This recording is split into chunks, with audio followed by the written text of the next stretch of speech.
Assalamualaikum warahmatullahi wabarakatuh. Sobakul khair. Kaifa halukum? Selamat pagi anak-anak. Bagaimana kabar kalian semua? Tentunya kita masih dalam keadaan sehat walafiat dan semoga kita senantiasa dijauhkan dari segala musibah.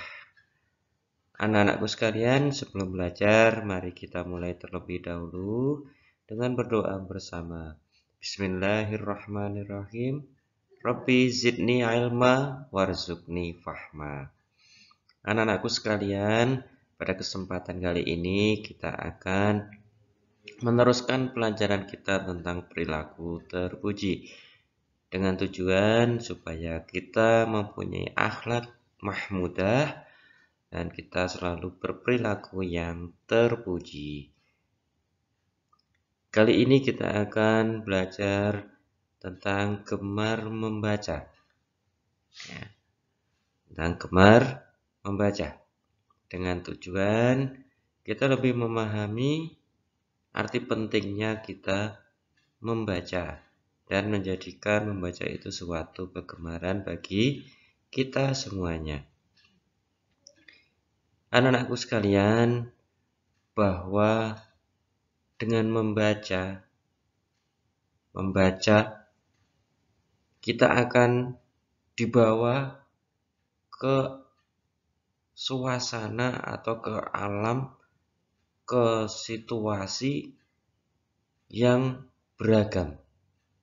Kita akan mengenal wawasan yang sangat luas dengan membaca. Membaca bisa diartikan secara luas, yaitu membaca tulisan dan membaca ayat-ayat Allah yang diciptakan oleh Allah Subhanahu wa Ta'ala. Bahkan, saking pentingnya membaca, menjadikan membaca itu adalah sesuatu yang wajib untuk kita bisa. Al-Quran sendiri, wahyu Allah sendiri, yang pertama kali diturunkan adalah perintah kita untuk membaca.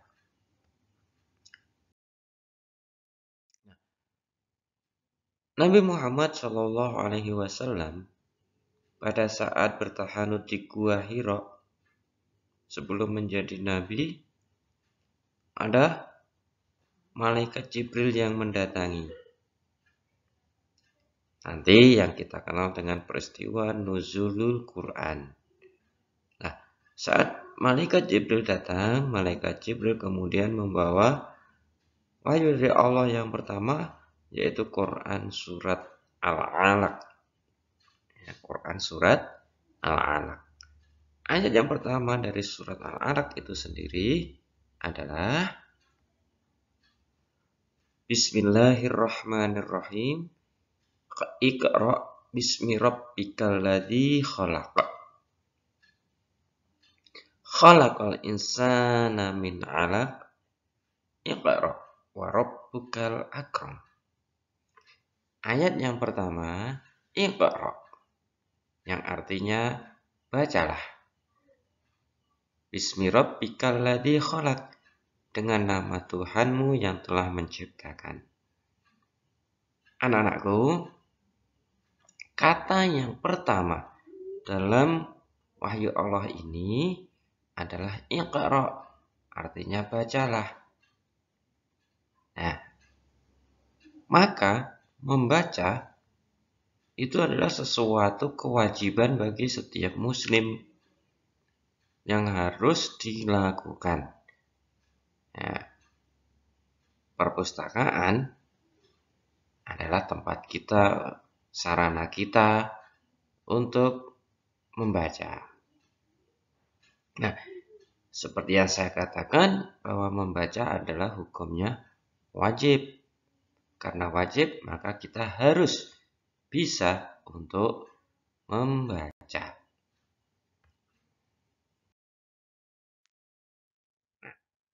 Thalabul ilmi faridhatun ala kulli muslim.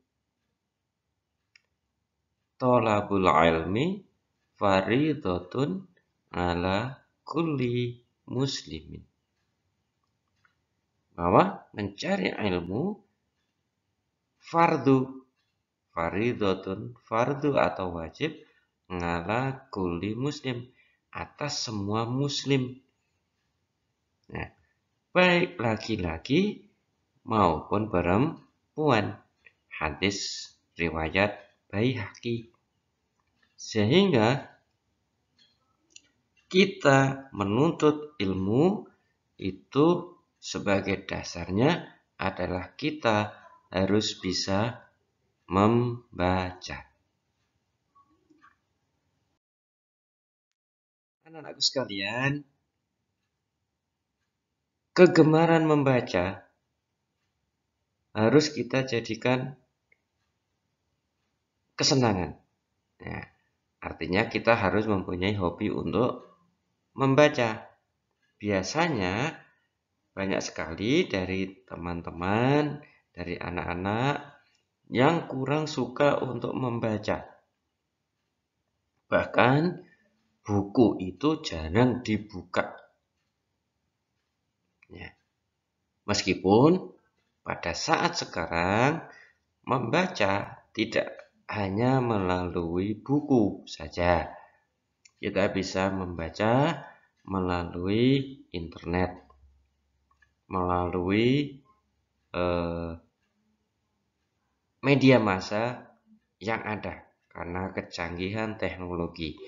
Tetapi bagaimanapun juga kita harus membaca. Nah, dan buku itu merupakan sarana untuk mengikat. Nah, apa yang dimaksud?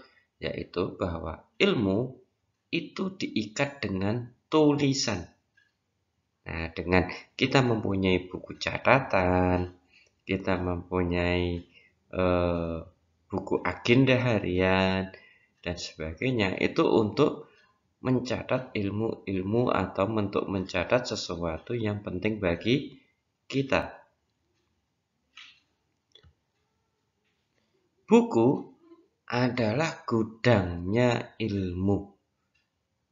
Nah, buku adalah gudangnya ilmu. Buku yang dimaksud di sini yaitu semua jenis buku, baik buku dalam bentuk kertas maupun buku dalam bentuk non kertas atau yang bukan kertas atau yang bisa diistilahkan dengan buku digital. Nah, buku digital. Sekarang kita bisa mencari buku-buku melalui internet. Dari halaman demi halaman. Bisa kita cari. Dari negara mana saja bisa kita cari. Itulah kecanggihan teknologi yang berawal dari kita bisa membaca. Nah, anak-anakku sekalian, sekarang apa saja yang menjadi manfaat dari kita membaca? Karena membaca itu banyak sekali manfaatnya, anak-anakku sekalian. Ya. Dengan membaca, kita akan melatih kemampuan otak kita. Otak itu harus selalu bekerja. Harus dilatih untuk berpikir. Nah, supaya otak kita bisa menjadi lancar. Kemudian, dengan membaca akan meningkatkan imajinasi. Seperti contoh, apabila kita membaca suatu teknologi, ya, buku-buku keterampilan, buku teknologi, kita akan mempunyai imajinasi, mengembangkan apa yang sudah kita baca, atau malah justru menemukan ilmu baru dari hasil kita membaca. Kemudian dengan membaca akan menambah pengetahuan. Otomatis dengan membaca kita akan tahu apa saja yang belum kita ketahui. ketahui. Dengan membaca akan meningkatkan pemahaman sesuatu yang kita belum tahu. Dengan membaca, dengan mempelajarinya, kita akan menjadi paham. Maka saat kita berdoa tadi, Rabbi zidni ilma warzuqni fahma. Ya Allah, berilah aku ilmu dan fahamkan aku akan ilmu itu. Nah, kemudian dengan membaca akan meningkatkan kemampuan berbicara dan menulis. Nah, dengan membaca kita akan mempunyai banyak sekali kosakata atau perbendaharaan kata yang kita gunakan untuk berbicara. Dan juga dengan membaca kita akan merekam apa yang kita baca dan kita akan mudah untuk menuliskannya. Nah, dan yang paling bisa kita kenal dengan membaca akan menjadikan kita pandai. Secara otomatis, anak yang rajin membaca itu akan pandai dalam beberapa hal. Maka, Pak Guru sarankan banyak-banyaklah kalian membaca, tapi membaca tulisan buku bacaan yang bermanfaat, yang bisa menambah kemampuan kita, bisa menambah imajinasi kita, menambah pemahaman kita. Jangan membaca sesuatu yang tidak bermanfaat, kecuali kalau memang belum bisa untuk membaca, maka apapun harus kita jadikan media latihan untuk membaca. Anak-anakku sekalian, demikian yang bisa Pak Guru sampaikan. Semoga ada pemahaman bagi kalian tentang arti pentingnya kita membaca dan membaca menjadi kegemaran kita, ya, menjadi hobi kita, menjadi kesenangan kita, agar kita bisa menjadi orang yang berwawasan luas. Kurang lebihnya mohon maaf.